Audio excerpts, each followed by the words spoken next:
préparation de la raviole de homard, un vieux classique chez Vicius. Du homard.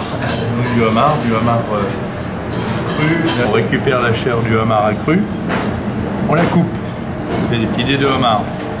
Parallèlement à ça, on a fait des petits dés de légumes, courgettes, céleri, carottes, qui sont juste blanchis, pas cuits, ils sont presque crus, bien croquants. Du sel, du basilic. Alors beaucoup de basilic, ça c'est des feuilles de basilic qu'on a coupées finement. Bon, ça c'est du jus de homard, ça va vous paraître très compliqué. On récupère la tête du homard. Si vous avez les têtes de langoustine, si vous avez un peu de tourteau, si vous avez des étris, vous faites on les fait revenir rapidement. On déglace avec un petit coup de vin blanc, un peu de tomate, de l'eau. Donc ça fait un jus qu'on va faire réduire. Ce jus, on le fait réduire. Jusqu'à temps que ça devienne une espèce de sirop, de parfum de homard, de concentré de homard ou d'étri ou tout. On a tout préparé, on a les pieds de homard. Si vous avez un peu de Saint-Jacques, vous pouvez mettre un peu de Saint-Jacques. Si vous avez des langoustines, vous pouvez mettre des langoustines. Et là, c'est la pâte à ravioles. Alors nous, on ne s'embête pas. On va dans les boutiques asiatiques et on achète de la pâte à ravioles toute faite.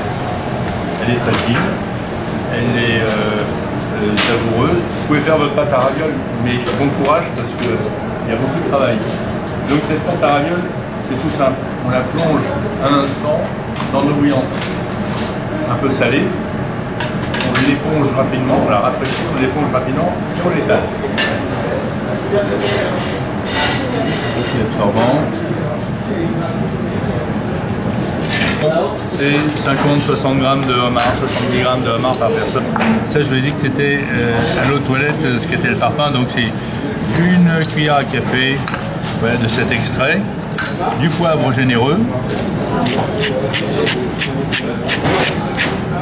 du basilic généreux.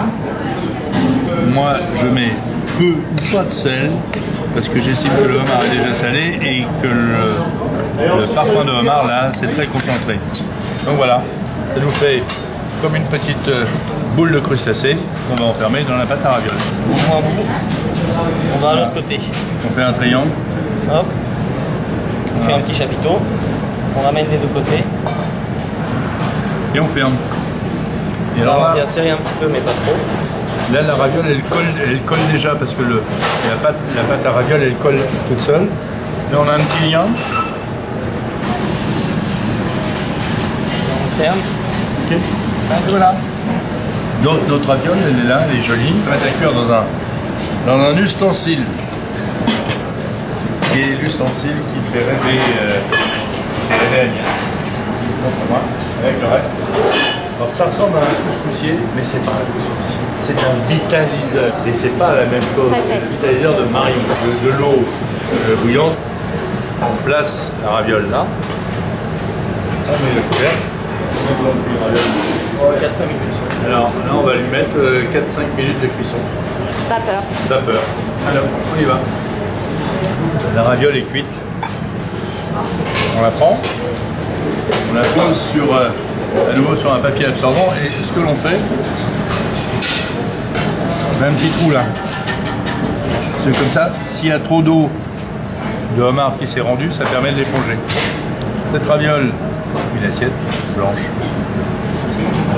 Donc cette raviole, on la pose là. Donc en fait, elle est très pure là comme ça. On peut l'assaisonner de deux façons. Petite feuille de basilic pour symboliser l'assaisonnement. Soit on l'assaisonne avec un petit peu d'huile d'olive, comme ça, voilà. Ça suffit. Hein. De l'huile d'olive. Soit on fait un petit jus de homard. Un petit jus de homard, c'est tout bête. Avec la fameuse essence de homard. On met une goutte d'essence de homard dans le fond d'une casserole. Un peu d'eau. On fait bouillir, on fouette, on ajoute 3 noisettes de beurre cru. Et on fouette. Et ça nous donne une petite sauce à base de jus de homard de couleur orangée. Alors à force de fouetter, ça donne une sauce un peu mousseuse. Et voilà. Et rien n'empêche de combiner cette espèce de sauce de homard avec un peu d'huile d'olive conjointement, vous les faire séparer. On en voit. Et formidable. La perfection. Je suis ravie de manger ce plat. Je me régale.